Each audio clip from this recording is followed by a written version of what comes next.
나의 살던 고향은이었답니다. 2026년 2월 2일 저녁 건강 강의를 여러분 제가 인사드리고 시작하겠습니다. 기대를 안 한다니까 또 박수를 또 잘 치네. 자, 지구의 역사를 잠깐 생각해 봐요. 이 지구의 역사란 강대국에 의해서 지배되어진 역사. 그렇죠? 강대국이 어떤 짓을 했습니까? 자기 이익을 위해서는 물불을 가리지 않았습니다. 영토 확장을 위해서 전쟁, 침략, 살인을 일삼았습니다. 그래서 침략한 다음에는 그 지방에, 그 나라에 있는 모든 것들을 착취했죠. 강탈했죠. 아주 잔혹했습니다. 중세시대 때 유럽을 지배하려고 했던 이 왕들, 또 영국은 태양이 지지 않는다. 영국이 지배했던 나라가 이렇게 많아요. 다 뭐예요? 쳐들어갔죠, 침략했죠, 전쟁을 했죠, 그리고 죽였죠, 살인했죠, 그리고 빼앗아갔죠. 자국의 이익을 위해서. 그리고 이것은 일제시대 때 일본이 동남아를 지배한 빨간색 지도입니다. 공통점이 뭐예요? 다 강대국들, 제국이라 하죠. 이런 나라들이 약소국을 쳐들어가서 뺏고 짓밟고 그렇게 했다는 겁니다. 그래서 우리나라 대한민국도 이런 강대국 틈바구니 속에서 뭐 얄타 회담인가 뭐 얄구전 그 회담을 해가지고 신탁 통치를 한다 해서 남과 북을 나눴고 그 분단의 비극이 지금까지 이어지고 있지 않습니까? 이것이 지구의 역사이고 인간의 역사예요. 이와 똑같은 현상이 우리의 몸에서도 일어나고 있습니다. 자, 우리의 몸에 나쁜 놈 뭐예요? 암세포가 강대국으로 딱 연결시키면 돼요. 암세포는 강해요. 그러면서 자기 이익을 위해서는 물불을 안 가립니다. 암세포가 확장되기 위해서 침투하고 전이 되어지고 그래서 당분을 확보하고 착취하고 아주 강탈하고 잔혹한, 그래서 무한 분열하는, 여러분 제국주의가 무한 분열하잖아요. 무한 영토 확장하잖아요. 그러면서 이 암세포도 실제 암세포 현미경 촬영된 건데 이렇게 계속 꿈틀거리면서 자기의 영역을 확보하고 그래서 막 착취하고 막 뺏고 그렇게 무한 분열을 하게 됩니다. 이 암세포의 특징이 이렇게 많아요. 나쁜 놈이에요. 강대국이 나쁜 것처럼 이 암세포도 강대국과 똑같은 성격이란 말이에요. 지피지금에는 백전불태라. 지피지금에는 백전불승이라. 백전불패라. 백전백승한단 말이죠.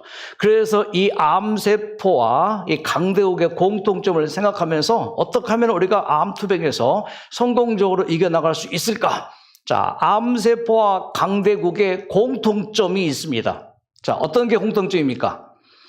자, 암세포의 생물학적 행동 양식과 국제사회 강대국의 행태, 작태, 공통점 이거예요.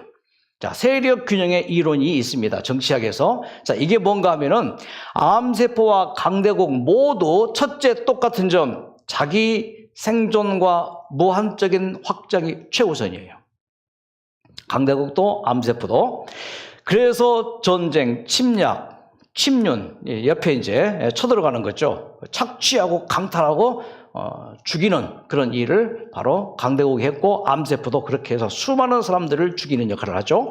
세 번째, 자원 독점, 생태계 파괴, 주변 환경을 자기에게 유리하게 변화시키는 게 강대국이고 이 암세포의 공통된 특징입니다.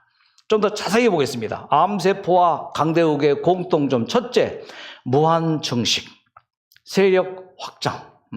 자, 암세포도 있잖아요. 무한증식이에요. 옆에 있는 정상세포가 영양분을 먹으려고 할 때 그 영양분을 뺏어 먹는 강대국도 그렇게 똑같은 특징이고요. 두 번째, 자원 독점과 주변부 약화. 암세포가 그래요. 강대국이 똑같이 그래요. 세 번째 특징이 전이와 세력권의 원거리 이동. 자, 자기 나라에서 뭐예요? 먼 거리로 이동합니다. 암세포도 있잖아요. 이곳에 암세포가 있다. 여기만 있는 게 아니에요. 암세포가 끊임없이 분열합니다. 그래서 민들레 홀씨 꽃가루 날리는 것처럼 암세포가 자기의 세포를 떼내가지고 혈관 속으로 쏙 집어넣어줘요. 그러니까 여기에 암세포 있다면 이미 전체 몸의 어딘가에 암세포가 다 있다고 봐도 틀림이 없어요. 단지 그것이 꿈틀거리지 못하고 그냥 쪽 피지 못하고 가만히 있을 뿐이죠. 그래서 먼 거리까지 강대국이 이동해서 착취하고 전쟁을 식민지 와고한 것처럼 이 암세포가 똑같은 그런 증상이 있다 이겁니다.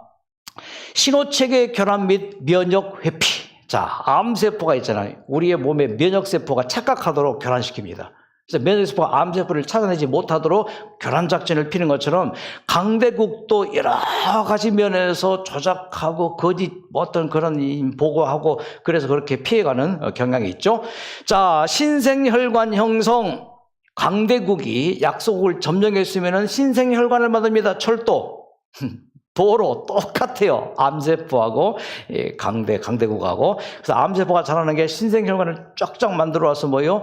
우리의 몸에 있는 영양소를 자기에게 끌어다가 그렇게 독식하는 것이 특징이죠.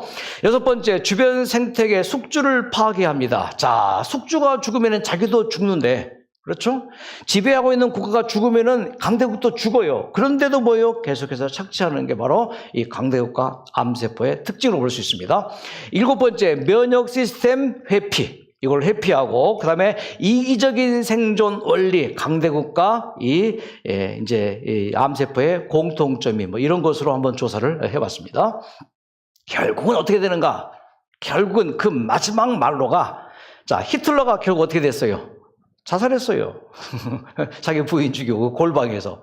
그것처럼 결국은 강대국이 그렇게 몰락한 것처럼 암세포도 우리의 몸에서 반드시 몰락할 거고 결과적으로 뭐예요? 우리는 회복이 될 것이다. 박수!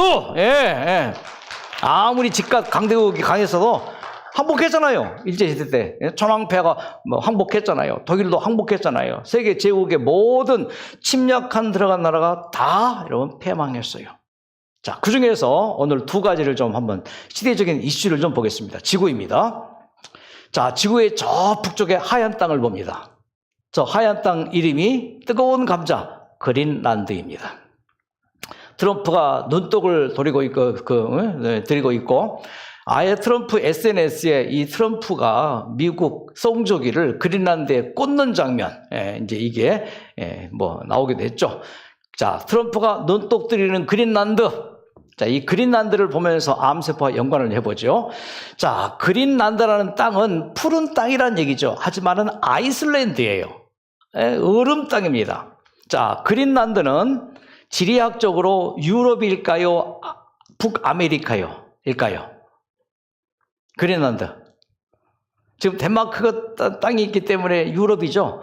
이 역사적으로 지리적으로는 북유럽입니다. 자, 보세요. 북유럽. 이 북유럽의 땅이 덴마크 자치령입니다. 이렇게 큰 땅이에요. 한반도의 10배나 되는 땅인데 덴마크의 이제 자치령이고 수도는 저 남서쪽 저곳에 수도가 있고 90%가 에스키모, 쉽게 말해서. 에스키모 말은 뭐 이제 낡은 고기를 먹는다. 그래서 에스키모인들이 그 말을 싫어한단 말이죠. 예. 그래서 이누이트라고 이제 부르는 걸 좋아합니다. 엄청 큰 땅. 예. 자, 서울에 16명 사는 꼴. 1000만 인구가 사는 이 서울에 16명 사는 꼴로 그렇게 땅이 넓은 것이 바로 이 그린란드입니다. 자, 그린란드는 바이킹족이 처음에 발을 디뎠습니다. 그래서 이 바이킹족의 그 선조들이 노르웨이 그쪽이죠. 노르웨이가 아이슬란드 개척하고 아이슬란드가 또 가서 이제 그린란드 땅을 개척을 했습니다. 모두가 다 바이킹이 건설한 나라인데 첫 번째 바이킹이 갔던 곳이 어떤 곳이냐면은 붉은 머리 에릭이라는 사람이 조직의 보스예요. 쉽게 말해서. 사람을 죽였어요. 그러니까 노르웨이에서 이제 체포되기 직전에 그의 부하들 600명을 데리고 아이슬란드로 도망을 갑니다. 아이슬란드에 가서 또 그 조폭이 또 활동을 해요. 그래서 아이슬란드에서 추방을 당합니다. 추방당해서 다시 노르웨이로 갈 수 없죠.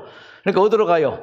그 얼음의 땅, 아이슬란드에서 이제 그린란드에 도착한 그때가 AD 985년입니다. 25척의 배로 출발했는데 난파되고 14척만이 도착해서 보니까 그곳에 사람이 살아요? 뭐 안 살아요? 안 살고 이누이트족만 삽니다. 그때가 약 AD 1000년경 5000명이 이제 살게 됩니다. 이누이트족을 만나서 그들을 이제 다스렸죠. 그리고 이제 3년쯤 살다가 이 붉은 머리 에릭이라는 사람이 다시 아이슬란드로 살짝 들어가서 사기를 칩니다. 내가 갔던 그 땅은 그린랜드다. 뭐 숲이 있고 자대밭이 쫙 깔렸고, 그래서 수천 명의 사람들이 따라가요. 따라가서 보니까 얼음밖에 없어요. 속았어요. 푹삭 속았어요. 아유, 그걸 알지 또. 어쨌든 속았어요. 근데 갔으니까 뭐예요? 돌아가긴 그렇고 살아야죠. 이왕 왔으니 살 방법을 찾는데, 첫째, 먹이 있어요, 없어요? 얼음 땅인데 먹이 없죠. 그래 보니까 목축도 할 수 없고 99%가 얼음 땅이고 움직이는 게 있는데 바다코끼리예요. 그래서 바다코끼리를 잡아서 먹고 그 가죽은 옷으로 입고 그렇게 생존하다가 코끼리에 이어 상하로 이 채스를 만들어요. 그래서 이게 고수입이 됩니다. 그래서 유럽 국가에 내다 팔면서 수입을 얻게 됩니다. 바로 이 바다코끼리 상하로 만든 이제 체스들입니다. 그래서 했는데 이제 너무 많이 잡으니까 바다코끼리가 거의 멸종 직전이 돼요. 그러니까 수요가 확 줄어듭니다. 그러면서 소빙하기가 오기 시작합니다. 그때가 1500년대 전후에서 이 유럽 땅에 소빙하기가, 이때 만든 그 바이올린이 스트라디바리우스죠. 소빙하기 때 나무들이 그 추위에 그 단단하게 자라서 그때 소빙하요. 그래서 더 이상 사람들이 살 수가 없어서 철수합니다. 누구만 남고? 이누이트족만 남고 철수를 합니다. 그렇게 수백 년의 세월이 지나갔고 이 그린란드는 잊혀진 땅이 됩니다. 그러다가 이 노르웨이의 한 목사님이 그린란드에 사람이 살지 않을까 궁금했어요. 사람이 산다면 내가 가서 전도해야지. 그래서 가서 전도를 하게 됩니다. 가서 보니까 아무도 없고 이누이트족만 살고 있는데 이누이트족도 전도를 합니다. 그러면서 이 한스 에게데 목사님이 그 노르웨이에 보고합니다. 아무도 살지 않습니다. 이누이트족만 삽니다. 노르웨이 왕이시여 노르웨이 땅이라고 선포하십시오. 그래서 노르웨이 땅이 돼요. 그런데 이 노르웨이 땅이 어떻게 덴마크 땅이 되는가, 그 이야기가 있습니다. 6차 대프랑스 동맹전쟁, 프랑스와 전체 유럽 연합국이 전쟁을 할 때가 1800년대입니다. 자, 이때 많은 나라가 연합국으로 가담하는데 요 노르웨이는 저기에 가담해요. 여러분, 노르웨이하고 덴마크는 형제 국가예요. 형제 국가인데 덴마크가 형이에요. 노르웨이가 이제 동생이에요. 근데 이 덴마크가 프랑스로 이제 협력을 합니다. 근데 프랑스가 쫄딱 망해요. 쫄딱 망한 다음에 이제 전쟁 결산을 합니다. 예. 덴마크가 이제 어떻게 뭐 배상하라. 그러니까 덴마크가 그럼 우리는 노르웨이를 당신들에게 주겠다. 노르웨이를 넘겨요. 대신에 요 모든 섬들은 뭐 덴마크로 우리가 보낼게요. 그러니까 그렇게 하고 얼떨결에 덴마크가 노르웨이 그 그린란드를 땅을 차지하게 돼요. 그러니까 덴마크가 원해서 땅을 차지한 게 아닙니다. 그 뭐요? 프랑스 전쟁 이후에 이제 프랑스 편을 든 덴마크가 패하고 노르웨이는 뭐 스웨덴이 주고 나머지 그 섬들, 쓸모없는 섬들, 이렇게 그린란드가 포함된 그 땅이 어떻게 얼떨결에 덴마크 땅이 딱 돼요. 요게 세계사 한 부분입니다. 그래서 덴마크령이 되는데, 자, 이 덴마크 이 강대국이에요. 그때 당시에는 얼마나 강대국 몹쓸 짓을 했는가. 이누이트족에 대해. 이누이트족 개혁 프로젝트 첫 번째, 어린이들을 잡아갑니다. 다니엘서의 다니엘과 그 세 친구들과 귀족들을 잡아다가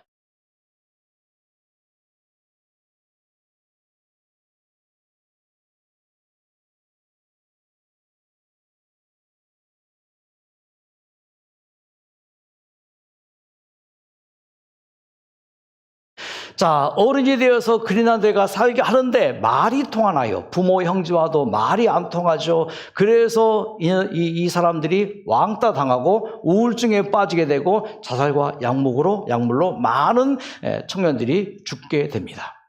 아주 나쁜 짓을 한 거예요, 덴마크가. 이 그린란드 이누이트족에게. 두 번째 개혁 프로젝트, 이건 더 잔인해요.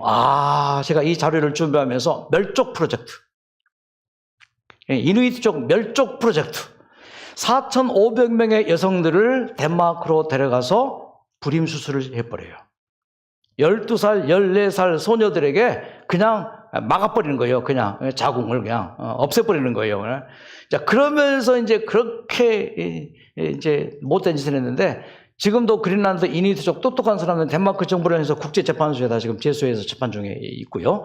하여튼 이런 강대국의 못된 짓을 합니다.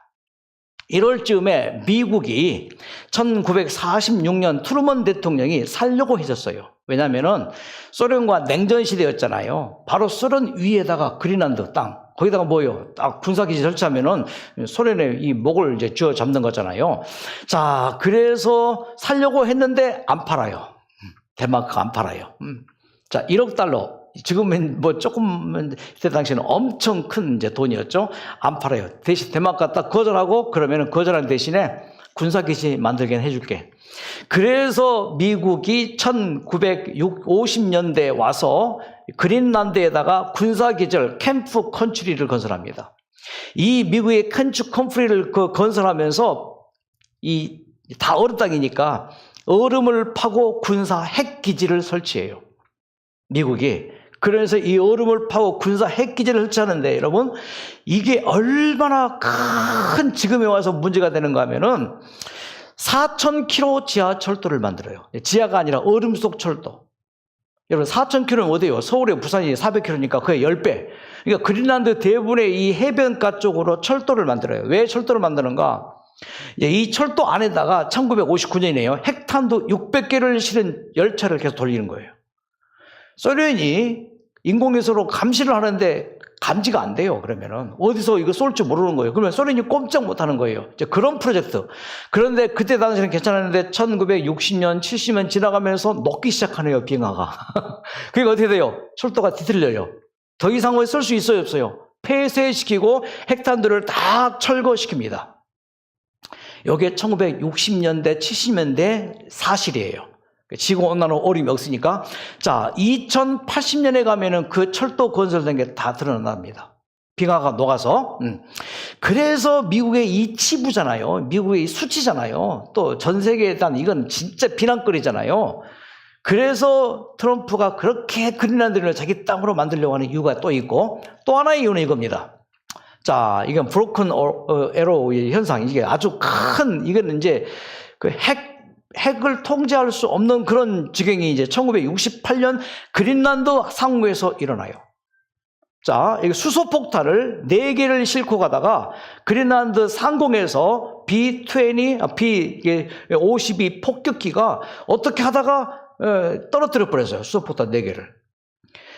다행히 폭발이 안 됐어요. 그 폭발됐으면 지구가 끝났을 거예요. 근데 3발이 터지긴 터졌는데 이게 깨지긴 했는데 폭발이 안 됐어요.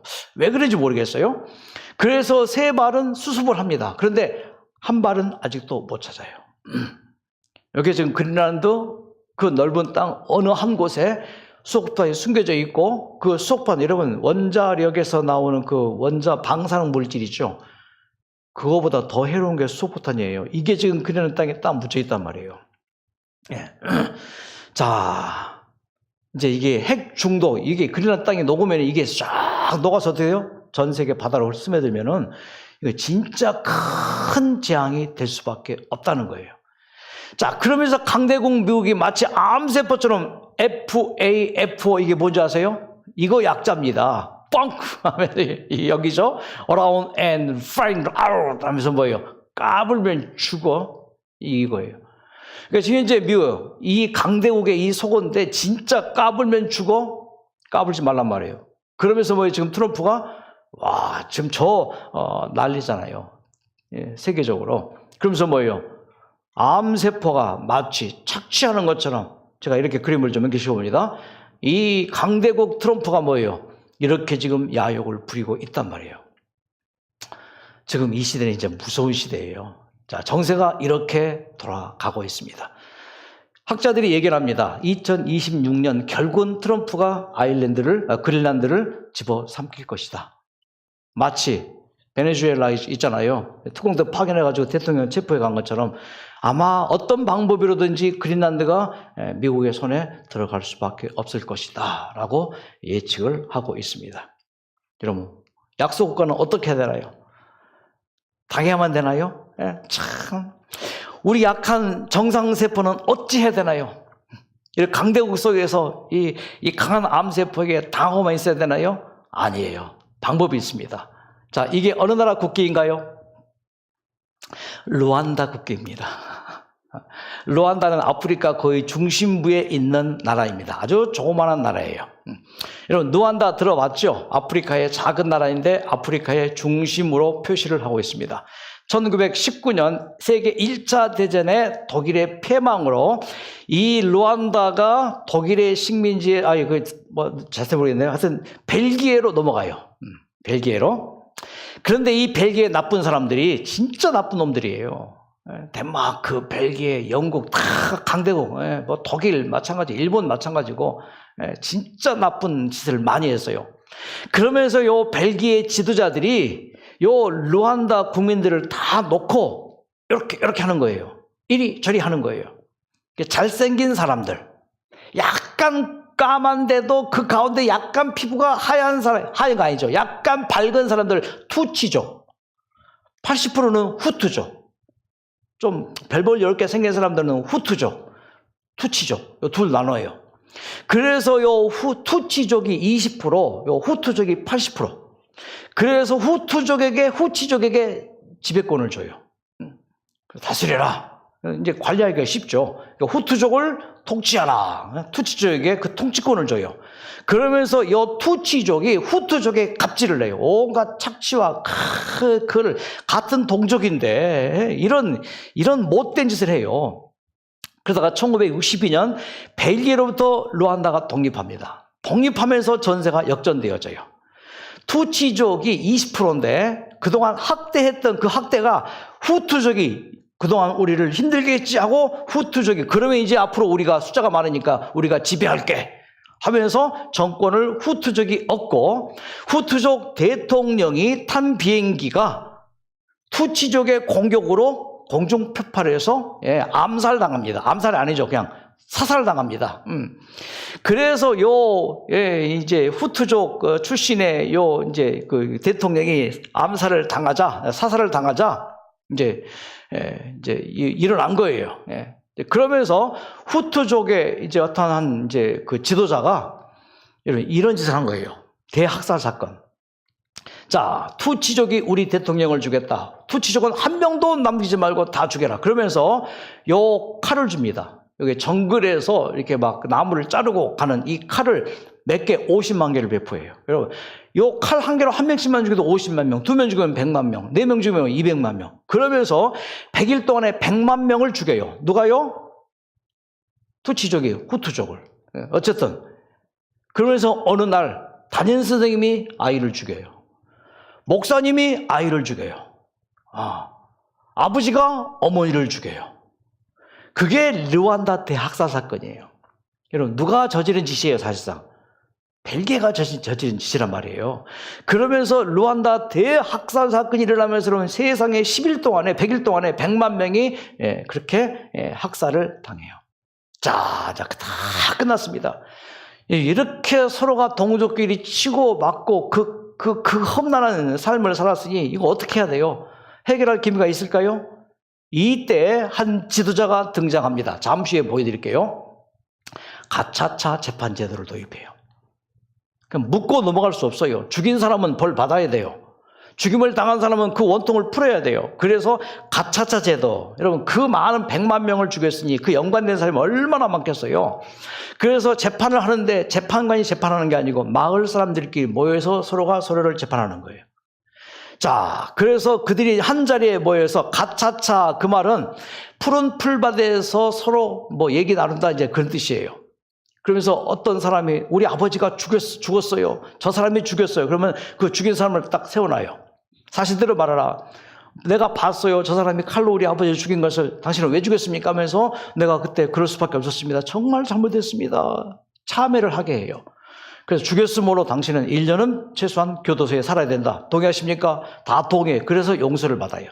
이제 그렇게 하면서 이걸 계속 어떤 사람은 거짓말로 말했겠죠. 또 다른 그 거짓말을 하는 사람을 또 고소를 하고 사실을 다 드러나게 해서 그렇게 서로가 서로에게 모든 걸 다 풀어버립니다.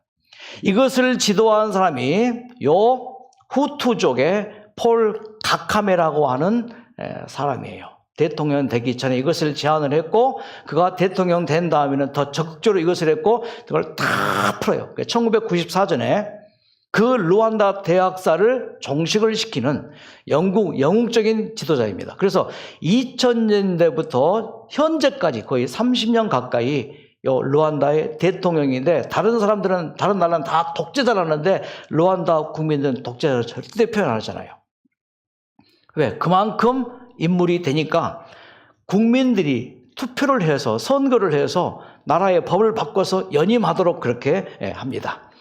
자, 연임하고 또 연임하고 국민들이 계속 해주기를 요청하고 진짜 이런 대통령이 나온 거죠. 네 번째 연임을 하고 인기 비결, 도덕적인 물질적인 스캔들이 전혀 없어요.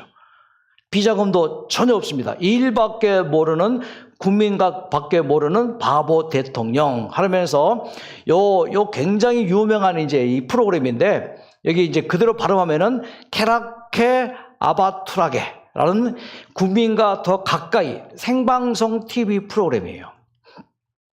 A지역에 가서 A지역 주민들을 다 모이게 합니다. 뭐든지 다 말하십시오. 신분고 역할을 하는 거예요.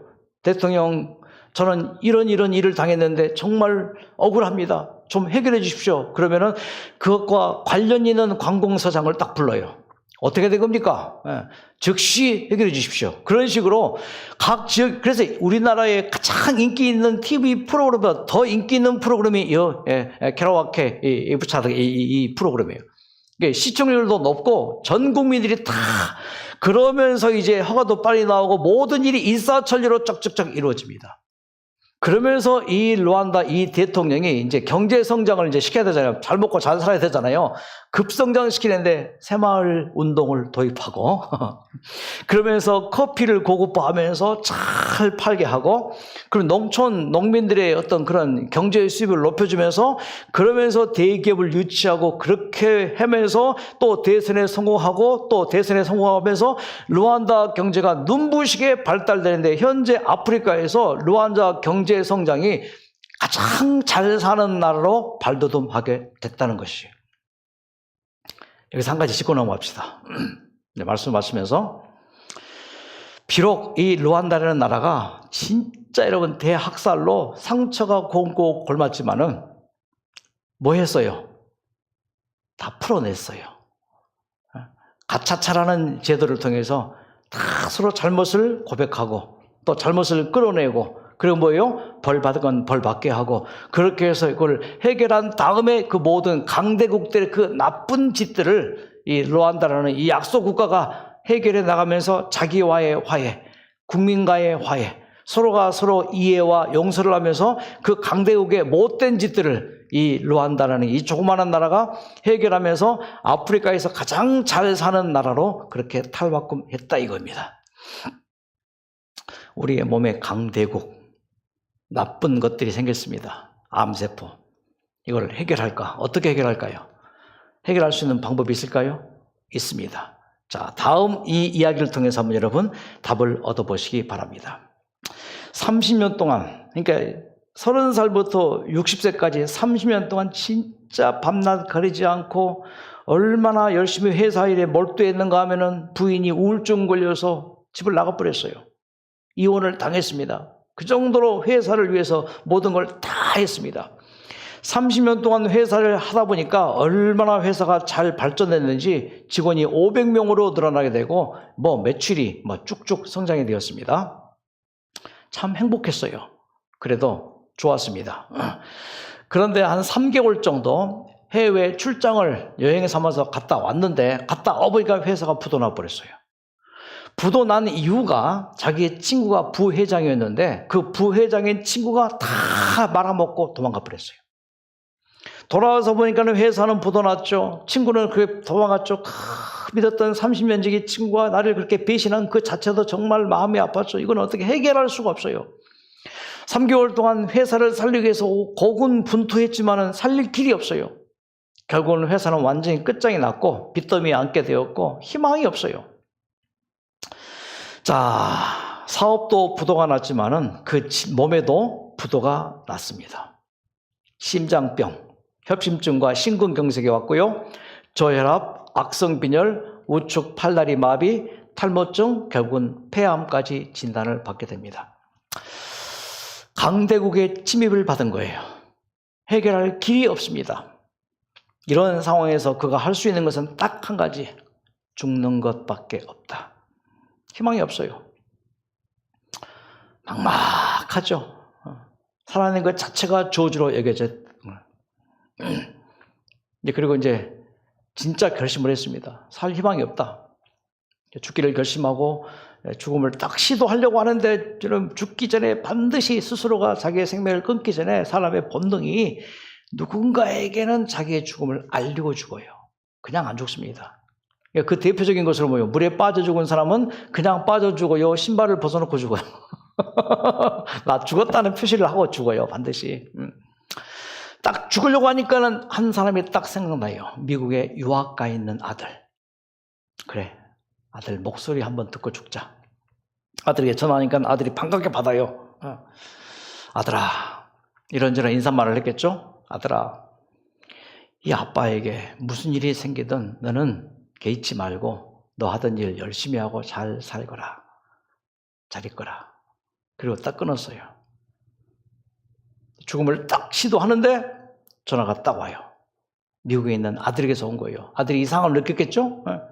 그래서 아들이 전화하게 되고 외칩니다. 아버지 무슨 일이십니까? 왜 그러십니까? 제가 있지 않습니까? 이 아들이 있지 않습니까? 무슨 일인지 모르겠지만 절대 죽어서는 안 됩니다. 아버지 절대로 죽어서는 안 됩니다. 아버지 내 말 좀 들어보세요.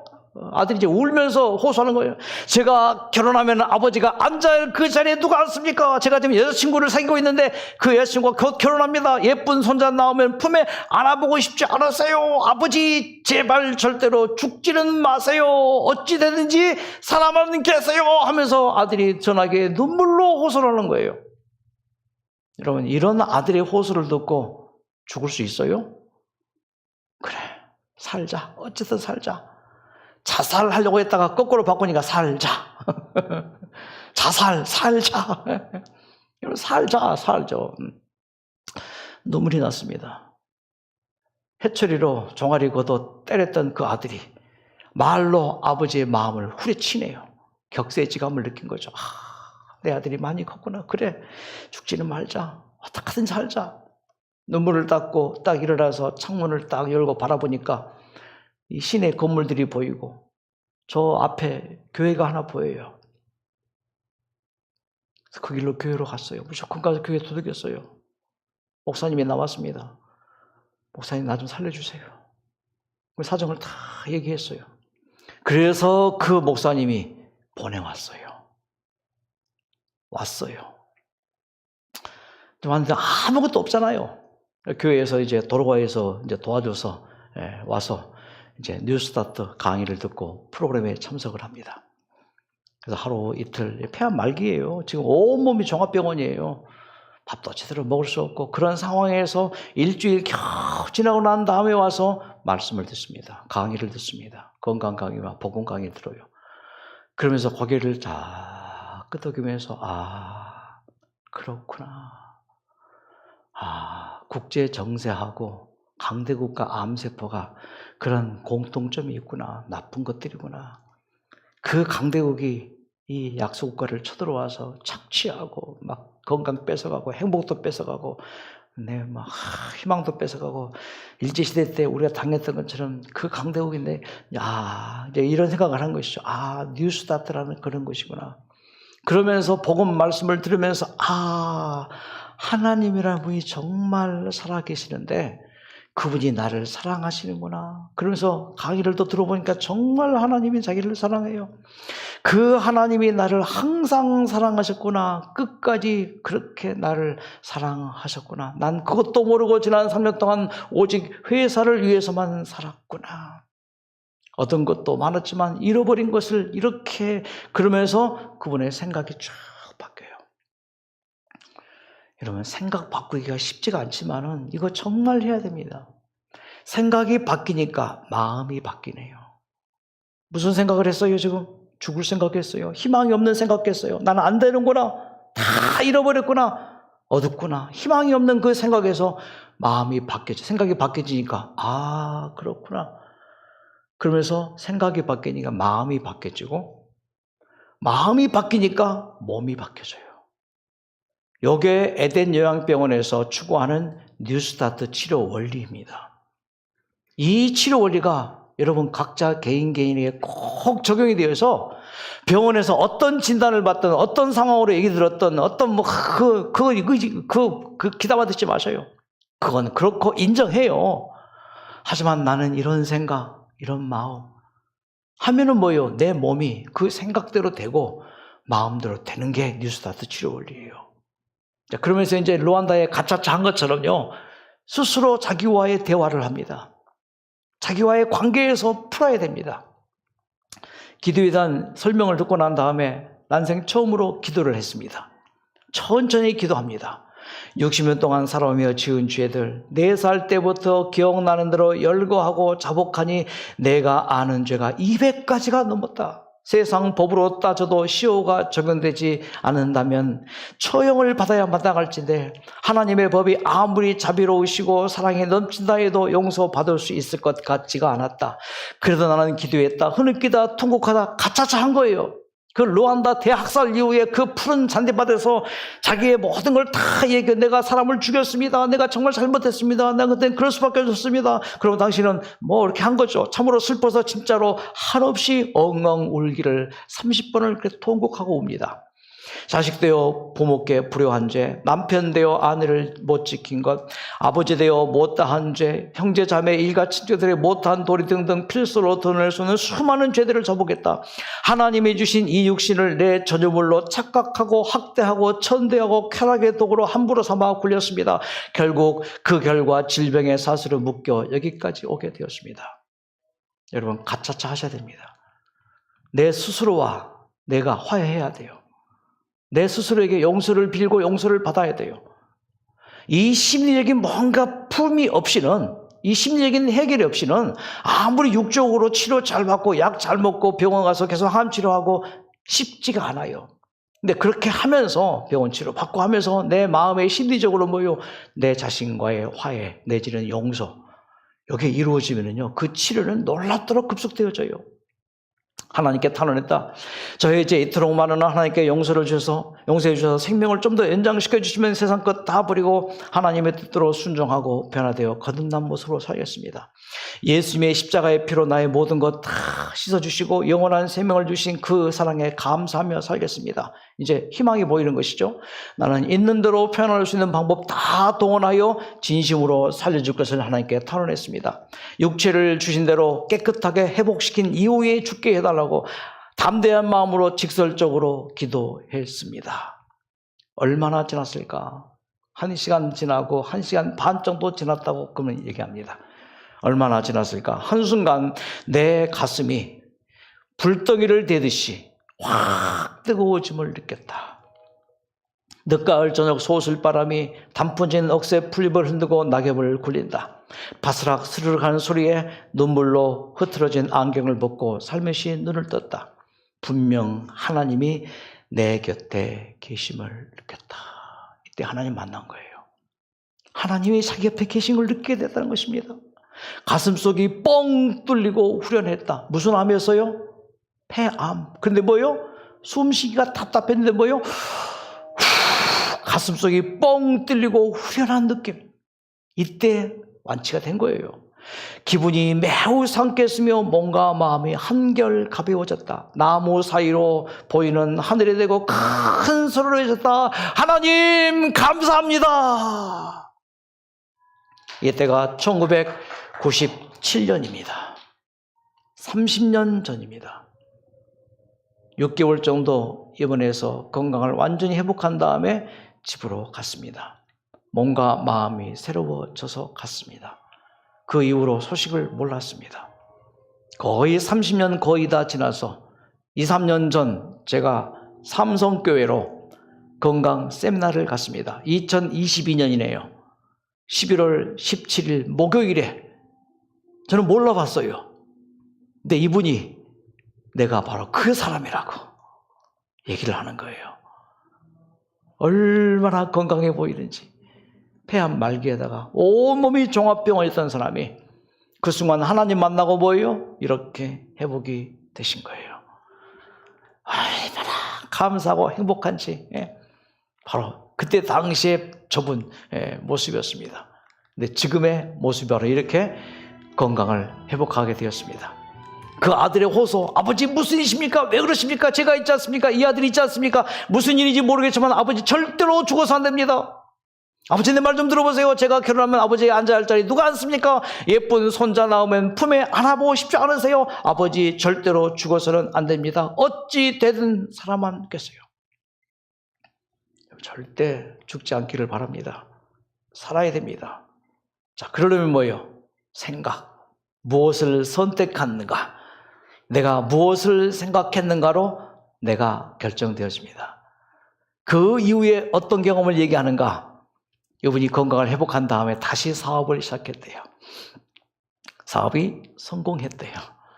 그리고는 노후 생활 먹을 만큼만 놔두고 다 후배들에게 물려주고 지금은 이 충청도 이 삼성면에서 교회를 섬기면서 지금 나이가 80 중반이에요. 건강하게 살고 있습니다. 이분 하신 말씀이 이거예요. 호랑이 물어 정신만 차리면서도 하늘이 무너져도 솟아날 구멍이 있다. 자, 그때 당시에 이분과 함께 불렀던 노래 한번 들어보세요. 내가 너를 도우리라. 내가 너를 다시 일어서게 하고 치료하리라. 지금의 고통하여 두려워하라. 내가 너와 함께하리라. 내가 너를 같이 부르시겠습니다.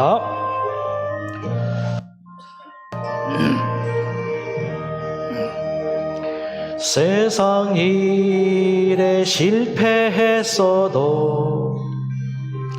너는 절망하지 말라. 내가 너를 도우리라. 다시 일어서게 하리라.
하나님, 세상의 역사는 강대국들이 저렇게 약속과에 쳐들어가서 학대하고 착취하고 강탈하는, 죽이고 마치 암세포가 우리의 몸에 들어와서 우리를 이렇게 힘들게 하지 않습니까?